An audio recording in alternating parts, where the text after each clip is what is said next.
Hi guys, my name's Jordan, and in this video, I'm continuing on with my How to Build an Ant Nest series, or as it's technically known, a Formicarium. In the previous episode, we covered the tubs and tubes method, a very fail-safe way of raising ants, especially within the early stages of a colony's development. However, as we learned, it wasn't that great appearance-wise. With their cylindrical shape, test tubes often resulted in an unclear, distorted view of the ants within. So in this episode, I'm going to be showing you guys how to build something a little more sophisticated and ideal for observation, utilizing a medium known as AAC.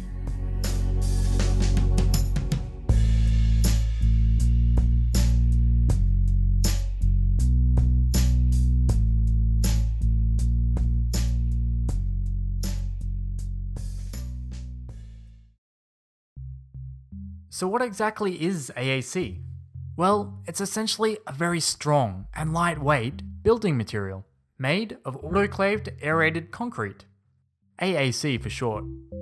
It's comprised entirely of non-toxic raw materials such as sand, cement, lime and gypsum. Originally developed in Scandinavia over 70 years ago, it's now widely used within many people's homes all over the world. And, in our case, it's going to make a perfect little home for our ants. AAC can be found at most hardware stores, but depending on where you're from, it may be sold under different names, such as Hebel, Whitong, and Aircrete. I got this large slab here from my local hardware store for around $10 or so, a very reasonable price considering how many nests this could potentially make. So, let's get on to the build. For this guide, I wanted to keep things as cheap and simplistic as possible, so no heavy machinery involved, just common household items. First, what you'll need is your screen, what you'll be observing the ants through. I'm going to be using a slide from a spare picture frame, and an old CD case, which I've carefully cut to my desired size, using a hacksaw like so. The plastic on these cases can be quite prone to cracking and scratching, so work your way through nice and slow. Then, I like to give the edges a quick sand with the filer, just so there's no sharp and jagged edges. A bit of sandpaper would work fine for this too. The size of your screen should depend on the size of the colony you plan on housing. A common mistake I find beginners make is that they provide their ants with far too much nesting space. Ants prefer inhabiting small spaces in which they feel safe and secure, and too much space often results in the ants piling up their garbage within empty nesting chambers instead of their foraging area. Left within the humid confines of their nest, this garbage could then potentially promote harmful mold and bacterial outbreaks, so only allow for a bit of growing room, if any at all. These nests aren't very hard to make, so you can always make a second one once the colony looks to be outgrowing their first. For this tutorial, I'm going to be making a couple of nests. One for a young colony of banded sugar ants, Camponotus consobrinus, which now have around 50 workers or so. And as you can see, there's lots more on the way. And a second nest for a single giant bull ant queen, Myrmecia simillima, who's currently just got a few eggs and larvae present. So once you've found an appropriate sized screen, carefully trace out its dimensions onto the brick. I'm giving mine around a 10mm margin, which will be clear as to why later on. Then, using a saw, carefully work your way through. This part can get a little bit messy, so you might want to set up someplace outside like I am. And it helps if you work on a nice solid table too. You can see mine is moving all over the place here, which made the process a little more difficult than it needed to be. Once you've cut out your shapes, place your screen onto the center. Mark out the corners. And then we're creating another 10mm margin, this time on the interior of your screen. This marked area here is the safe zone, where we can form tunnels and chambers without fear of the edges chipping off. or overextending upon the borders of our screen. Now comes the creative part, working out how you want your nest to look. First, we need to work out the fundamentals. Here I'm marking out where the nest entrance holes are going to be situated. This is where you'll be connecting up your vinyl tubing, acting like tunnels, leading the ants to their foraging areas, and additional nesting space too.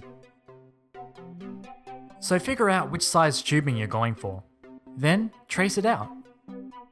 For this small nest, I'm going for 1 entrance hole, and for this larger one, 1 on either side.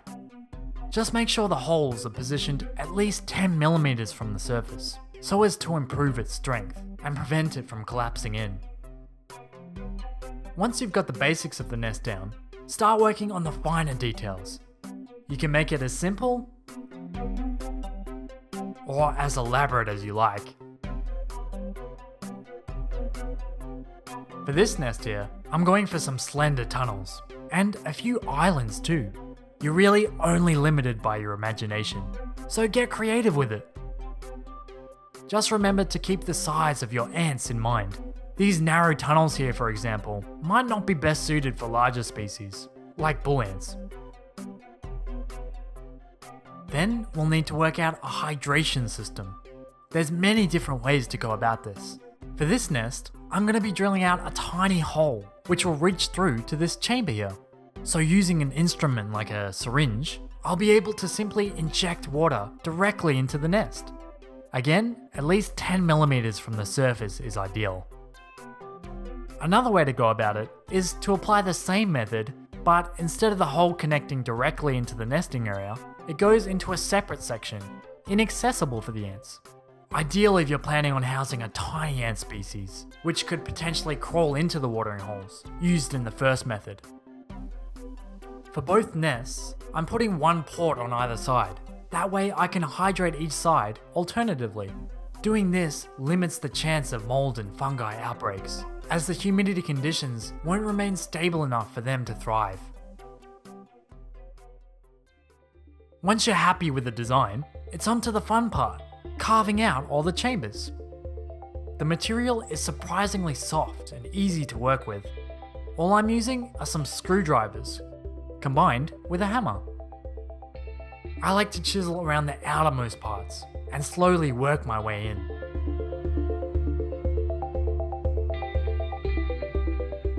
AAC can be quite brittle, so take your time with it and try not to apply too much pressure, especially when you're creating thin tunnels and islands like this one.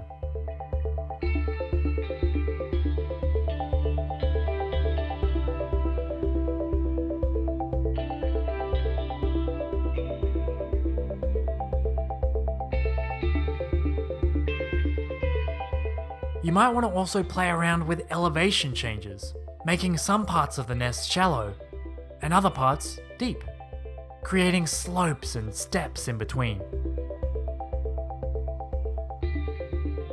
As this nest here is going to be housing a giant bull ant, I'm giving it a little extra depth. I think around 20mm should be plenty. Here, I'm carving out the hydration chambers. Try to make these at least 10mm in depth.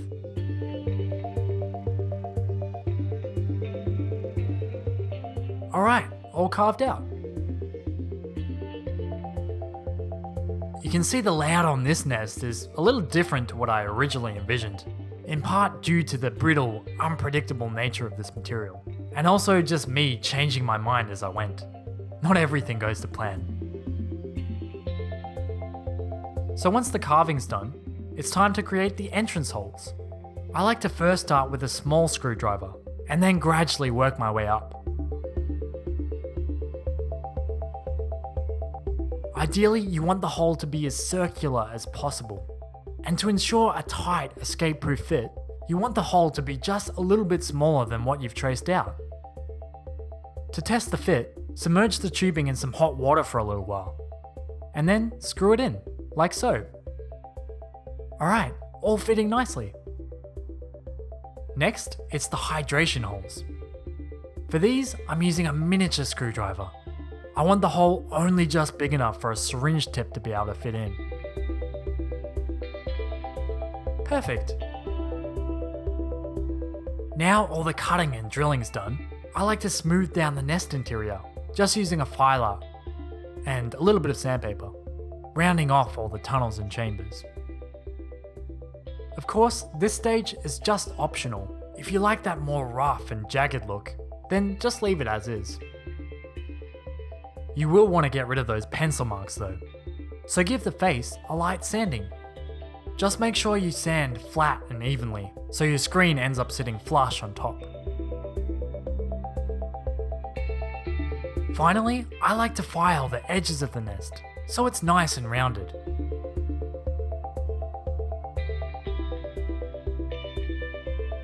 A subtle change, but I think it looks much nicer. And then clean up any imperfections, like the blue paint here which rubbed off from my saw blade.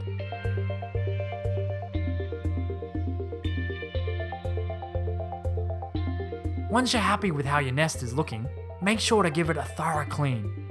A brush combined with a dust blower works well. Or better yet, I like to use a vacuum cleaner. Much easier.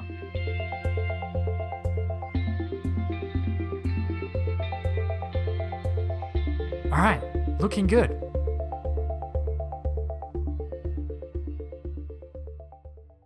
Now, this next part is totally optional, but I like to give my nests a bit of colour. The paint I'm going for here is made entirely of natural, earthy ingredients, such as chalk and clay, so it's completely non-toxic, perfectly safe for the ants.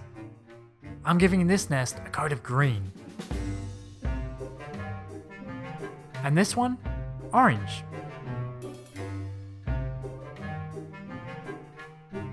Because AAC is an incredibly porous material, it helps if you water down the paint a little. That way it'll seep into all the cracks and crevices nicely.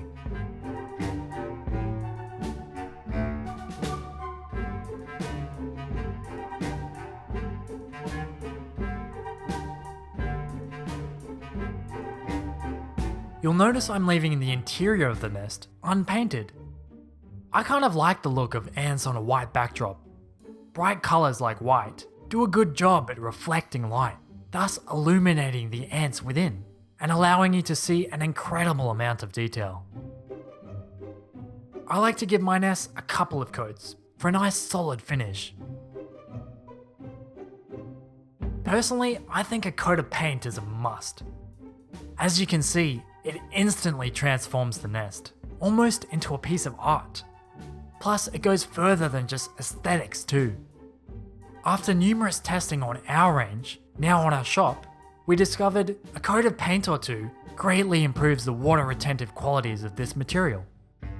In this experiment, both of these nests here were injected with 4 milliliters of fresh water, and after 4 days of sitting at room temperature, the unpainted nest on the right dropped in humidity much quicker than the painted model did. The ants will definitely appreciate that consistency in humidity. And it makes it easier on the keeper too. You won't need to hydrate the nest nearly as often. So it's definitely worth giving your nest a coat or two. Speaking of hydration, once the paint is dried, if you like, you can add in some sponges to your watering chambers, which will, again, improve the system a little.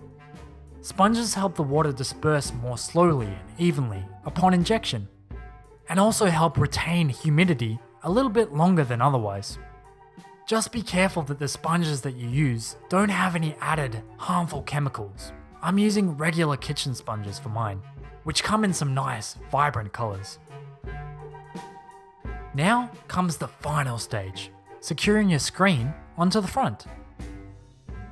First, you want to give the inner side of your screen a good clean, ideally with a microfiber cloth. It helps if you look through the screen over a white background, so all the dust and marks stand out.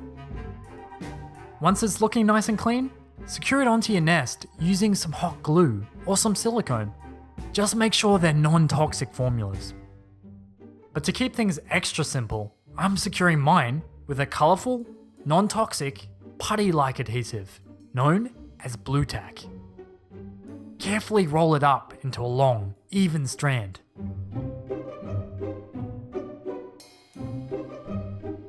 And then press it down into all the edges of your screen. I'm rolling mine down with a paintbrush so as to get a nice, smooth finish. I really like the use of blue tack. It makes the removal of the screen later on extremely quick and easy. Once your screen's secure, as a finishing touch, I like to stick on some soft safety pads onto the bottom. Now, my nests are pretty much done. Looking good.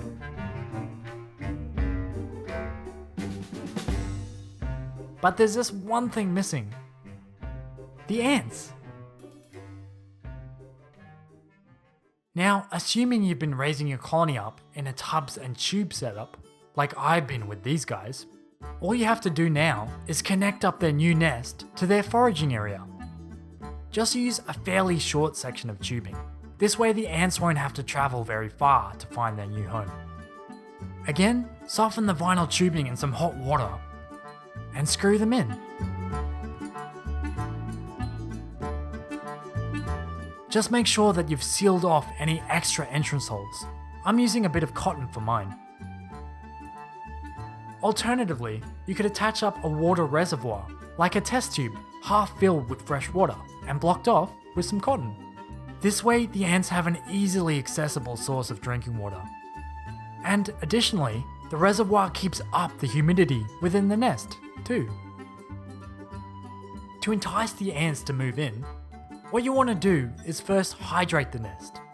AAC acts like a sponge. Water soaks in and gravity pulls it down into the base of the material. The water then evaporates upwards, providing the ants with a slow and steady release of humidity. How often and how much you water will depend on the particular species you're raising.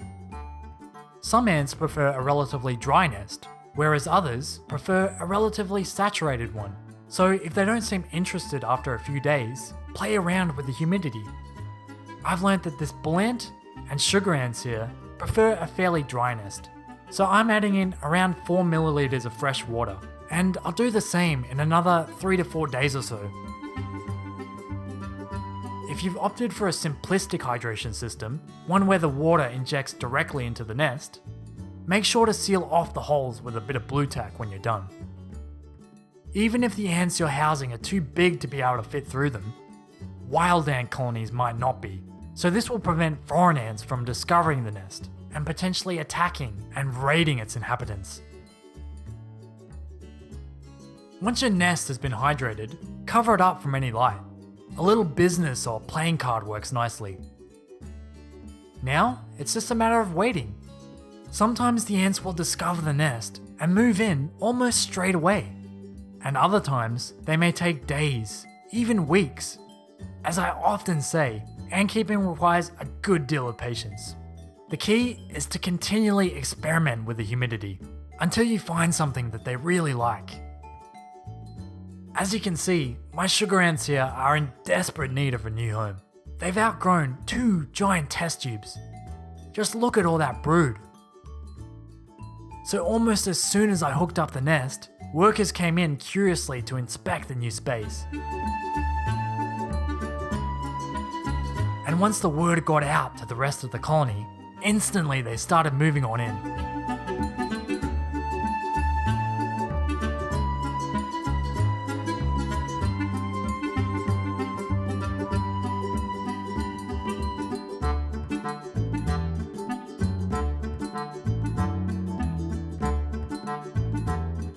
It wasn't long before all that brood, and the most important member of the colony, the queen, was relocated. She seems very relaxed, which is a great sign that she's settled into a new home. The bull ant queen, on the other hand, was a little apprehensive with her nest. It took her a few days before she was happy. Now, she looks right at home.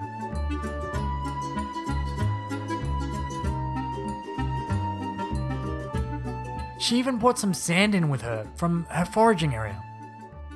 If you remember from my bull ant showcase, we saw that their larvae often required some form of substrate in order to properly spin their cocoons.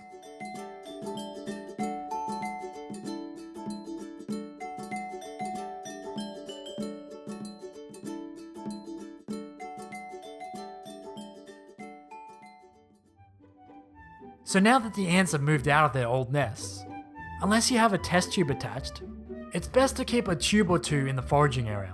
That way they always have access to water, just in case the new nest dries out. Visually, I think this setup is such a drastic improvement upon their former homes. Now you can see almost everything the ants are up to in high clarity. It's so easy to lose hours just staring away at these little guys.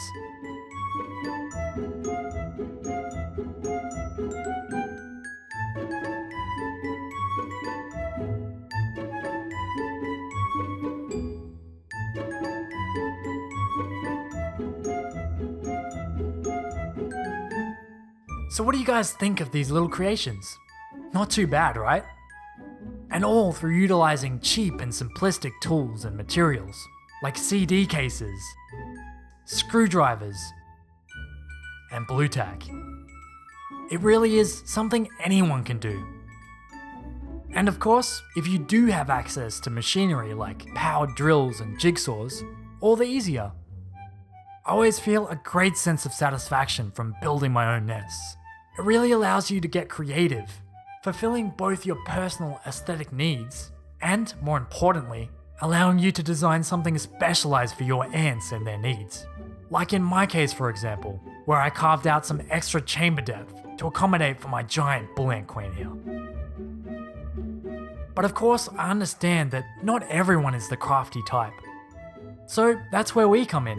We build a range of nests from this same material, available in a number of sizes to suit virtually everyone's ant keeping needs. If you want to learn how we make these particular models, check out our store unveiling video here. There's definitely many ways to go about using this material. Instead of going for modular designs like these, for example, where the foraging area connects up to the nest externally, perhaps you could go for an all-in-one design where the nesting area sits up vertically within a container and the foraging area is positioned on top, giving you more of a three-dimensional design. We'll be looking at how to build all-in-ones in my next video, so stay tuned for that. Alright, now onto our regular contest. For this video, we'll be giving away 2 of our size 1 Waitong nests, aka AAC. First to the winners of last video's contest. Last time I asked you guys, what was the most abundant ant species in your area? Sadly, in my neighborhood, mostly what I seem to find are these guys. The highly invasive Argentine ants, Linapithema humili. They're completely taking over. A lot of the native ants I used to come across, like bull ants, furnace ants, and even the super abundant green-headed ants are becoming rarer and rarer to find. So the lucky winner is Ali, all the way from California, who took some photos of some Argentine ants. Unfortunately, they too have taken over his area. These ones were farming some sap-sucking bugs, consuming their honeydew and standing guard over them to defend them from predators. Some great shots, Ali. And now to the winner here on YouTube. Congratulations to Ant Noob, who answered Aphenogaster longiceps, commonly known as the funnel ant, for their habit of constructing steep, concave-shaped nest entrances, perfect for entrapping unwary prey. We've just recently got our hands on some queens of this species, very odd-looking ants. I'll be sure to make a video on these guys soon. For the next video's contest, I want to know what you guys are housing your ants in. Whether it be a Waitong nest, like these ones, acrylic nests, or maybe you've gone with a naturalistic dirt setup. And let us know how your ants have settled into this environment. If you're not yet an ant keeper, maybe just let us know what your ideal setup would be. I know when I first discovered ant keeping, my dream was to have a huge colony living within a transparent nest, like what I've got with my Argentine ants here. So same deal as last time. Post your answers in the comments section below and send us a photo of your current nesting arrangement, or perhaps a sketch of your desired setup over on Instagram. Just remember to tag or include the hashtag antsaustralia so we can find it. As always, thanks for watching this video, and I hope you enjoyed.